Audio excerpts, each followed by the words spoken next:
Greetings and salutations, my friends. My name is Travis, aka Dad, here to talk to you about my new favorite lawn game.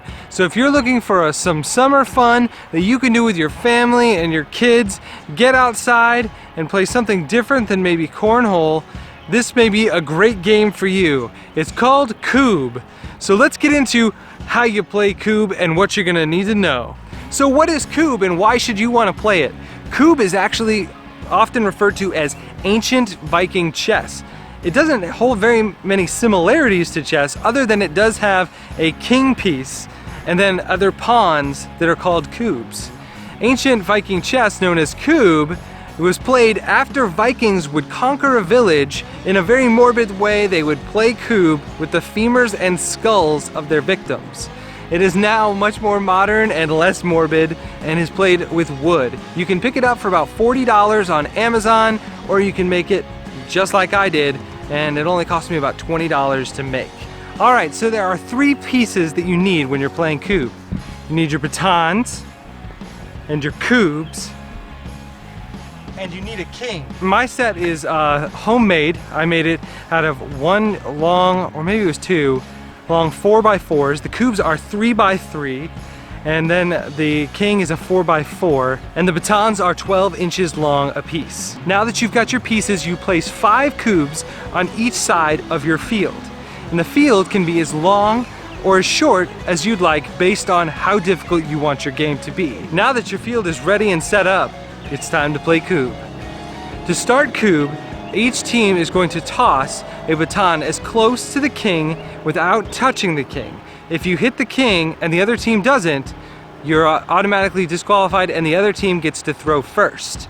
So your goal is to get it as close to the king without touching it.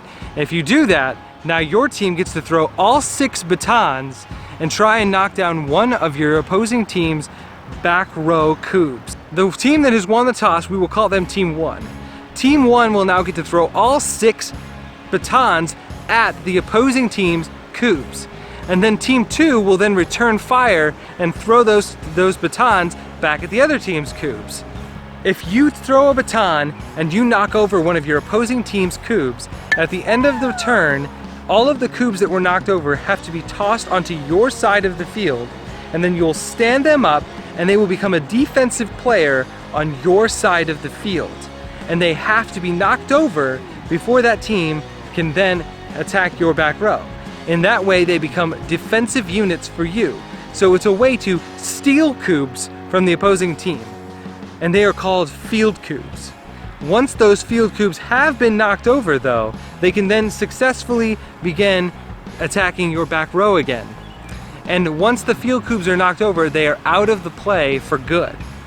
Once someone has knocked over one of your kubs in your back row and you've tossed it onto the other side and it's become a defensive field kub for the opposing team, it's important to remember that you cannot go for their back row until you've removed all of the field kubs. Should you knock over one of their back row before removing all the field kubs, that's okay, and that point can count only if you remove all of the field kubs before the end of your turn. Otherwise, that kub has to be stood back up. Once the team's kubs have been completely knocked over, all of the back row has been removed, you can then attack the king for a win. Something important to know is that when someone knocks over one of your kubs, you toss it back onto the opponent's side and it becomes a defensive field kub.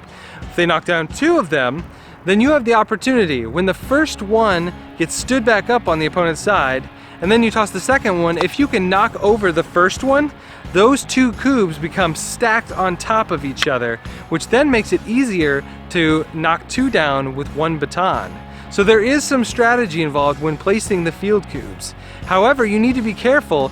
Should you throw the kub out of bounds, which means it went too far past the back row or too wide, then the opponent has the opportunity to place that kub anywhere they like on the field within 1 baton length of the king or anywhere else on the field. Most will either place it behind the king because it's either more difficult to get to without knocking over the king, or they will place it near the back row, which makes it a further distance to throw. So those are some strategy tips to keep in mind. One thing I forgot to mention is if your opponent does have field kubs on the field, and you fail to knock down those field cubes in that turn, your opponent then can return the batons from the point of the closest cube to the king and has an extreme advantage of hitting your back row. When you throw the batons, you have to throw them underhand, end over end. No side arming, no bowling, and definitely no helicoptering. One other thing to notate is that you can play Kubb with as few or as many people as you like. You could play 1-on-1, 2-on-2, 3-on-3, or even odd numbers like 3-on-2. You just take each baton, and if you have 3 players, each person will then throw 2 batons, and the opposing team each will throw 3 batons. Well, that's gonna just about do it, and that's all you need to know to start playing Kubb and channel your inner Viking this summer. So hope you enjoyed this video. If you did, be sure to smash that like button, hit subscribe, and we will see you in the next video. Peace. Whoop-ah!